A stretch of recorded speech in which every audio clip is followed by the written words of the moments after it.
আমি মাকে বললাম, আচ্ছা মা, এই বিষয়ে যদি আমরা নাফসির সাথে কথা বলি তাহলে কেমন হয়? সাথে সাথে আমি নাফসিকে আবারও ডাক দিই।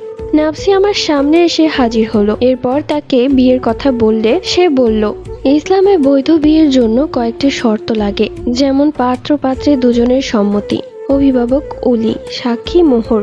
যদি আপনার সম্মতি থাকে তাহলে আমি আপনার মেয়ে সিনমিকে বিয়ে করতে পারবো।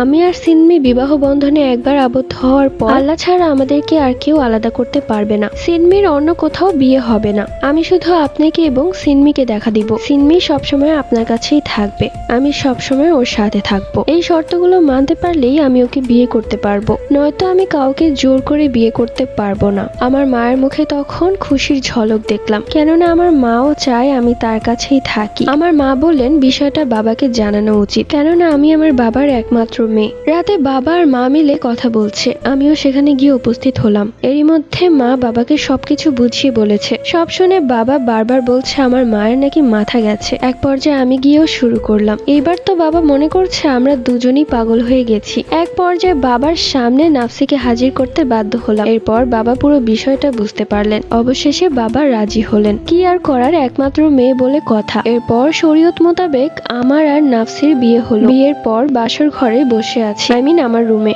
বাসর ঘরে ছিল আমার পছন্দের সব ফুলের ঘ্রাণ, কিন্তু কোনো ফুল ছিল না। তারপরেও সব ফুলের ঘ্রাণই আমি পাচ্ছিলাম। কিছুক্ষণ পর আরো একটি ঘ্রাণ আমার নাকে এলো, যে ঘ্রাণটা আমি নাফসি জিনের কাছ থেকে পাই। খুব সুন্দর আতরের ঘ্রাণ। লাল বেনারসিতে বউ সেজে বসে আছি। নাফসি জিন আমার কাছে এসে বসলো এবং আমার মাথার ঘুমটা তুলে দিয়ে বলল, লাল শাড়িতে আপনাকে বেশ সুন্দর লাগছে। কখনো ভাবতেও পারিনি যে আমাকে মুক্ত করেছে তার সাথেই আমার বিয়ে হবে। আর সবচাইতে বড় কথা, সে একজন মানুষ। ভাগ্যের কি পরিহাস, সারাক্ষণ ভাবতাম এত সুন্দর বউটা কার কপালে যেন আছে। সবশেষে দেখলাম এই সুন্দর বউটা আমার কপালেই ছিল। এরপর নাফসি আমাকে বলল, আচ্ছা একটা কথা বলে কি আপনি রাগ করবেন? কি কথা বলেন? আমি কি আপনাকে তুমি করে বলতে পারি? হ্যাঁ, এতে রাগ করার কি আছে? আমিও আপনাকে তুমি করে বলতে চাই। এরপর থেকেই শুরু হলো তুমি করে বলা। আচ্ছা নাফসি, বিয়ের পর কয়টা বাচ্চা নিতে চাও তুমি?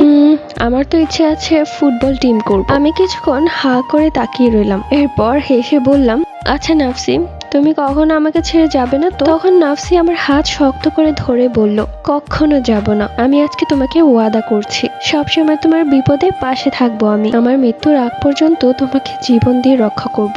এরপর নাফসি জিন এই প্রথমবারের মতো আমাকে জড়িয়ে ধরলো। আমি তাকে প্রচন্ড ভালোবাসি, অনেক ভালোবাসি, এক কথায় অসম্ভব ভালোবাসি।